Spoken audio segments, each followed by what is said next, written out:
Hello there, all my lovely jewelry makers. I'm Christina of CSLdesigns, and in today's tutorial I'm going to show you how to make this wire crochet trinity knot that you can use for earrings, necklaces, or anything else you can think of. Now I've also added beads to mine so they have a beautiful sparkle when they move in the light. Of course you can leave that out if you prefer. And they will also be available for sale in my shop along with other jewelry kits and tutorials. You'll be able to find a link straight to that in the description box down below. Otherwise, if you want to learn how you can make one for yourself, then keep watching. So these are the materials that we need. Now the wire that I'm using is a regular round copper wire and the gauge is a 0.4 mil. And I'm then going to be adding these 3mm Preciosa bicone beads. They're going to add a lovely sparkle. You can use whatever kind of beads you want to, or even leave them out completely. And obviously with the needle findings as well, so that will depend on how you wish to use your piece.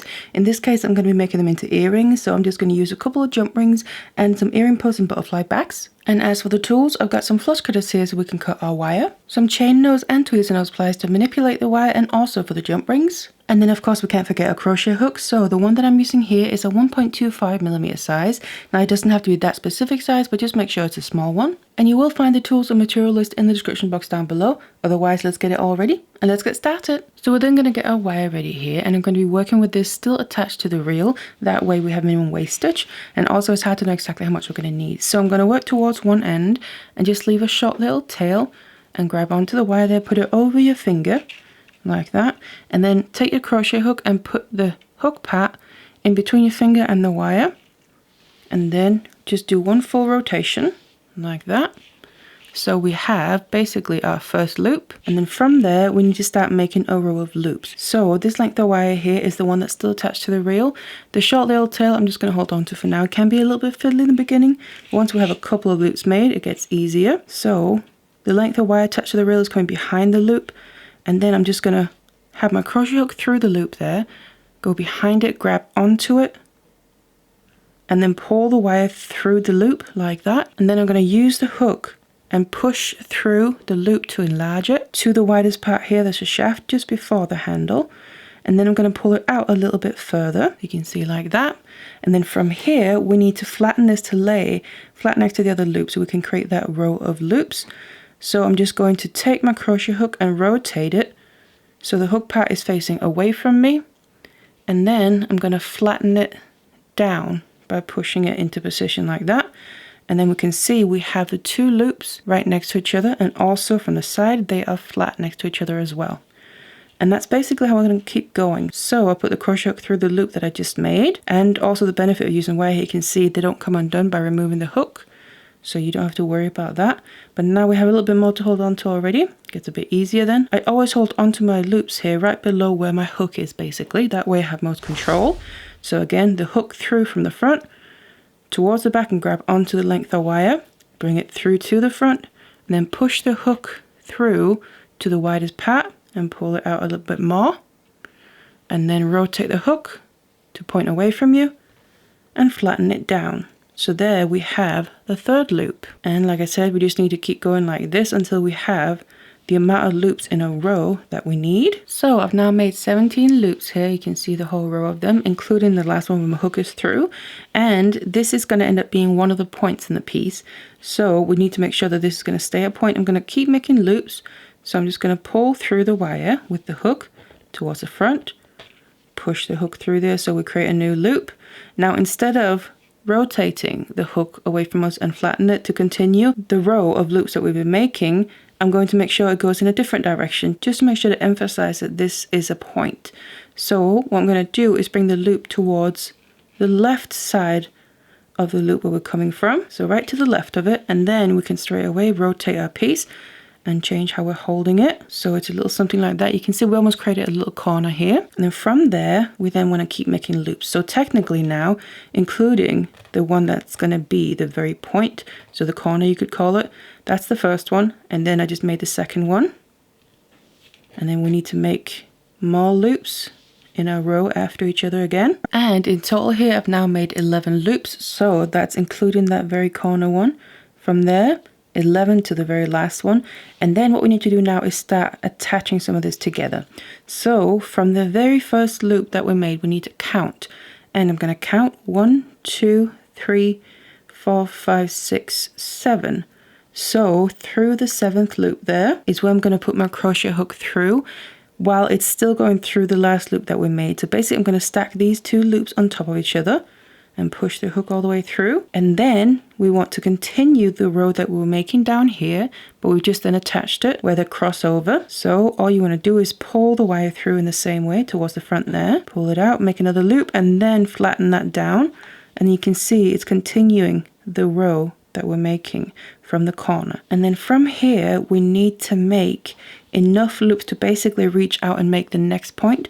So from the crossover point, you can count from there, including that one, we're going to have 7 loops till we reach that end point. Just like we had 7 loops from that connection point to the very first loop. So that is what I have now. I like to just double check as I go so I don't count wrong at any point, including the crossover point loop there. 1, 2, 3, 4, 5, 6, 7. So that is good. So this is going to be another point, which means I'm going to bring through the wire to create another loop. But instead of continuing the row, I'm going to bring it out to the side. So again, to the left of the previous loop, just like we did when we made that first corner. So bring it to the side, change how you hold the piece. And then now we need to continue loops from this point. And this is going to then be equivalent to the other side of this corner basically. So if you can count from the corner loop, we had 7 in total from the corner to the very crossover point, which means we need to have the same on here. So I have 1, 2, 3. I need to make another 4. I now have my 7 loops. Then we need to do another connection point because this row here is going to go back over the top of the other rows. So kind of make a connection point just like there, but we just need to make sure to do it in the right place. Now what's going to be in between each connection point is going to be 3 loops. So that means I can count from the previous connection point. I can count 1, 2, 3, or I can count from the corner and count 1, 2, 3, 4, 5, 6, 7. Either way, obviously, it doesn't really matter. Just make sure we get through that connection point. So I'm through the loop that we just made and then also going through that previous loop and making sure the 2 loops are now stacked on top of each other. And to then actually connect them, I need to pull through the wire to make a new loop, just like that. And now we need to continue this row from this corner point here all the way where it then overlaps, and then we need to make loops in between these 2 rows. And again, like I said, that's going to be 3, same as here. So I have 1 now, so that's 2 and then 3. Now obviously these are the loops that are going to be in between, so we need to make another one because that's going to be the loop that's actually going to connect it. So the 4th one here, I've made 4 loops after that previous connection point, and then with the 4th one we need to make the next connection point. So again, you can count from the previous connection point here, 1, 2, 3, and then go through the 4th one, or count from the other corner if you want to. Just make sure that you have the right amount of loops on either side. Go through that one, making sure we're through both loops there so they stack on top of each other, and then go through with the wire to make a new loop to connect them, and then continue on the other side of that connection point. And you can really start to see the shape now. So we have the 2 points in place, and basically what we need to do now is continue this row of loops to reach up for the very first one that we made, and that's going to be the very final point. So it's the same amount as we did on all the others. I've made 2, including that connection point. In total, we need 7. So I have that now. I'm going to take this very last loop that I just made, make sure it's on my hook, and then take the hook through the very first loop there. So they stack on top of each other. And from here, I'm going to connect them by pulling through a new loop, and just pull that out, and we can just have a look.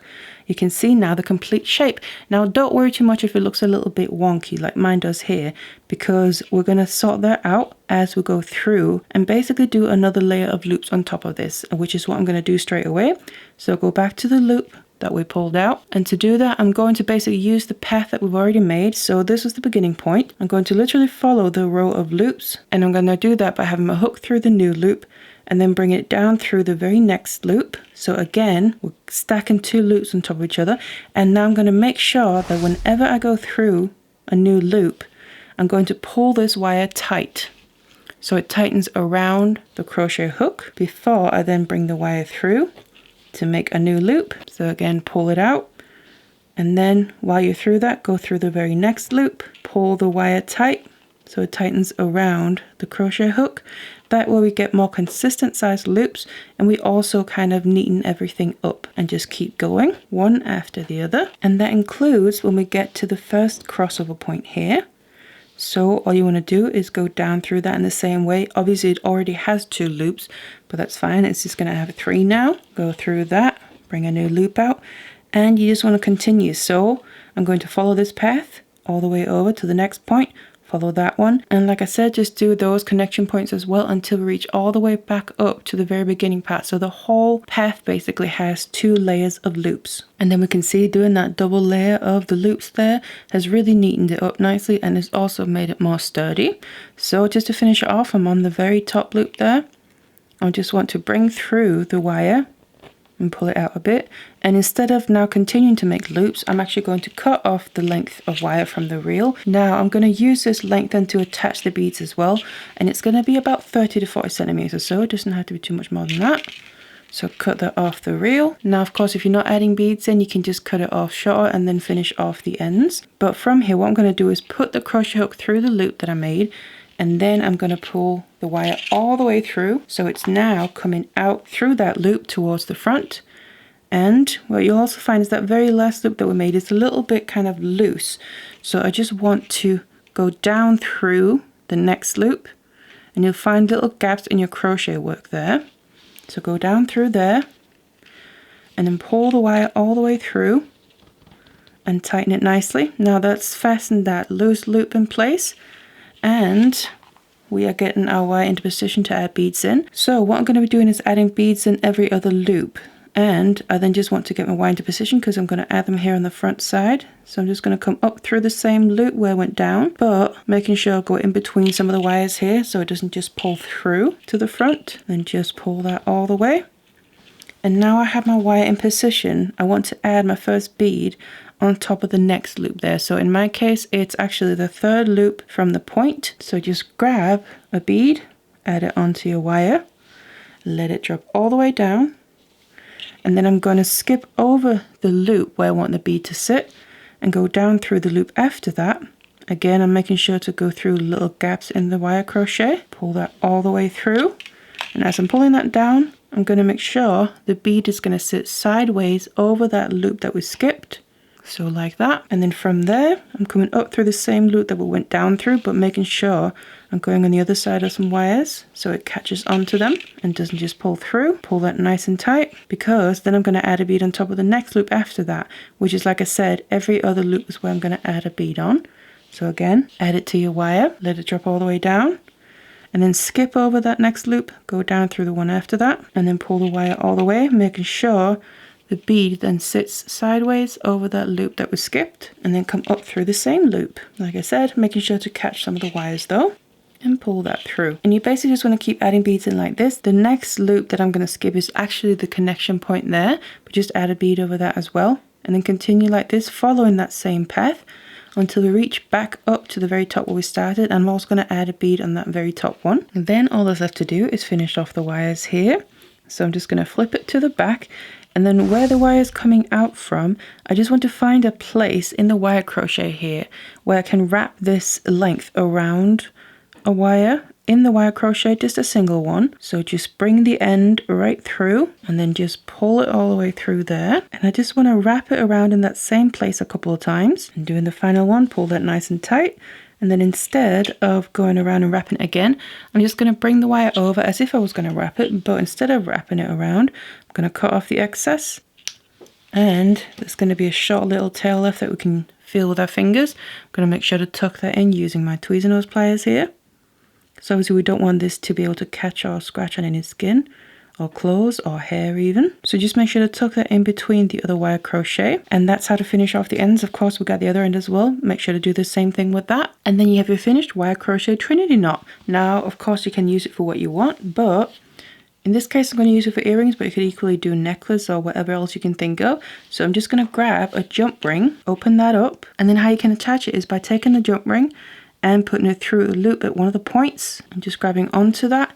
And then of course, if you want to attach chain, put that through, or earring finding like this. Close the jump ring back up, and then you have your earring finished. And it dangles perfectly now from one of the points, so it's easy to attach jump rings because we have all these loops in the wire crochet. So I really hope you enjoyed this tutorial for how to make your own wire crochet trinity knot that you can use for earrings, necklaces, or whatever else you want to. And you can find loads of other tutorials on my channel, both wire crochet and other mediums as well. Otherwise, I really hope you enjoyed this one. Thank you so much for watching, and I'll see you in the next one.